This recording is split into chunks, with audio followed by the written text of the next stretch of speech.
Forward. People are waking up to the truth, or at least the possibilities of the truth. It is wonderful to see. As we move into this new era of awareness, it is helpful to keep an open mind to things we thought we once knew, but now can't be too sure. Science, as in everything, is evolving as more is learned, discovered, or allowed to be known. We must embrace it and not hide behind ridiculous dogma. Blinders, which keep us in the dark and oblivious to reality, serves no one but those who would wish us to remain unaware and uninformed. History, as well, is also being unraveled. What was once kept hidden will always come to light. I have been helped in crafting this fictional work and am enormously grateful to such notables as Immanuel Velikovsky, Jordan Maxwell, Professor James McCanney, Michael Tessero, Santos Bonacci, Michael Tellinger, Levi Dowling, Nicholas Notovich, Walter Crunnington, Robert Eisman, Hugh Schoenfield, Robert Eisler, as well as the many patriots of our time who have chosen to begin asking obvious questions and tenaciously researching their answers. Good luck to you on your own quests. I would also like to thank all the insightful scholars who have had the courage to seek out the truth wherever it took them and against all odds. You are the notable heroes of the world. By not giving up or succumbing to the perils of materialism, corruption, and ego, you have given hope to a new generation of critical thinkers who thankfully won't settle for the propaganda of our time. Learning the truth is difficult, accepting it far more so.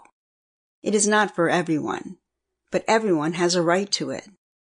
Small baby steps are best.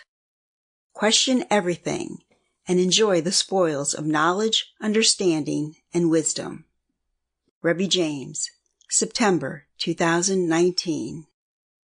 This manuscript is dedicated to Gabriella, Raphael, and Bentley.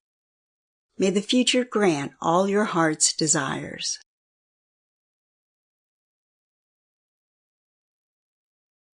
The Greatest Story Ever Told, The Yeshua Years. Chapter 1. 4 BCE. I realize it's a risky endeavor, Hezekiah told the band of rebels ensconced in his tiny flat overlooking the small square. But if we attack Jericho at the same time, it will create confusion and may very well force the Romans to split their troops in order to deal with multiple disturbances. There had been a noticeable shift towards Jewish nationalism following Rabbi Shammai's reascent into power within the Sanhedrin. As was feared after the murders of the Helios at Hananiah's home, and coinciding with the passage of the 18 Measures, the Pharisees had become fragmented into two opposing views. The Hillelites still believed their mission directive from God was to introduce and guide the Gentiles so that they too might gain salvation. The followers of Shammai, however, were in direct opposition to this philosophy and continued to push for complete separation from everyone. They instilled fear and distrust against the Gentiles, and in particular the Romans. Each school saw the world very differently, and the conflict between them was affecting the heart of Judea. The influence of the followers of Shammai had infiltrated all aspects of the social culture as people's hearts became hardened and the level of tolerance towards their fellow man reduced.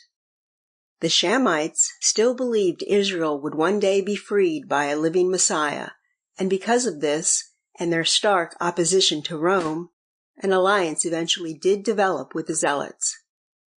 Both sects now felt violence might be the only path to gain freedom from their oppressors. Within the Sanhedrin, the school of Hillel had become hostage to that of Beit Shammai, and it was as if a cold war had begun between the two schools. Even the arranged marriages meant to bring the two groups together were being deemed unsuccessful in bridging the gulf now separating the growing political and ideological divide. The theocratic state of Galilee had been successfully forged, with its headquarters located in Sepphoris. Hezekiah was at the forefront of this movement. Sample complete. Ready to continue?